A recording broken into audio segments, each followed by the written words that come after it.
To say it could have turned out a lot worse when the Buffalo Zoo's lone male gorilla got out of his cage today. It happened inside the gorilla house. On a map we can try to show you here, authorities say Koga bit a keeper on her right hand and her left calf before the zookeeper took refuge in a holding cage with a female gorilla, Sydney, and her baby Amari. News 4's George Ricker talked with News 4 staffers Josh Roy and Allison Russo, who were at the zoo with their baby at the time. We're sitting there looking at the ducks. I noticed a worker just sprinting. Photographer Josh Roy and his two children and his sister, News 4 producer Allison Russo, and her baby were actually headed to the gorilla house next when all of a sudden... And then the guy behind me started yelling, "Come on, everyone, we need to get out of here. We need to get out of here. Go to the front or go to the rainforest." You can even hear them in Josh's cell phone video. And as we were walking, it started getting a little more chaotic, like that worker was saying, you know, this is scary, there's an animal situation or something like that.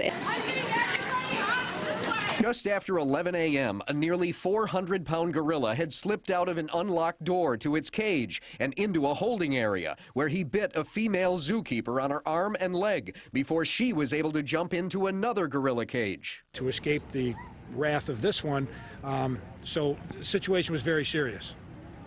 So she was bitten by one gorilla and locked herself into a cage with another gorilla? A female that had a baby, so she wasn't as concerned, and that one's not an aggressive gorilla. The Buffalo SWAT team was called in as standard procedure, but ultimately it was a zoo veterinarian who shot the gorilla with a tranquilizer dart through a blowpipe. Because we had visual of where the gorilla was in the keeper aisle. There are windows that we could get access to, so we just darted him through the window. Oh, I think they did great. They did everything they needed to do, didn't scare anyone. And this was Sammy's first trip to the zoo. It was his first trip and it lasted like 15 minutes.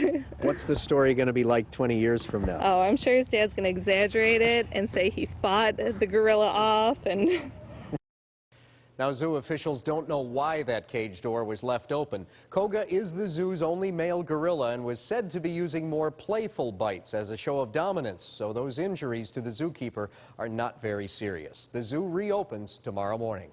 George Rickert for the 10 o'clock news.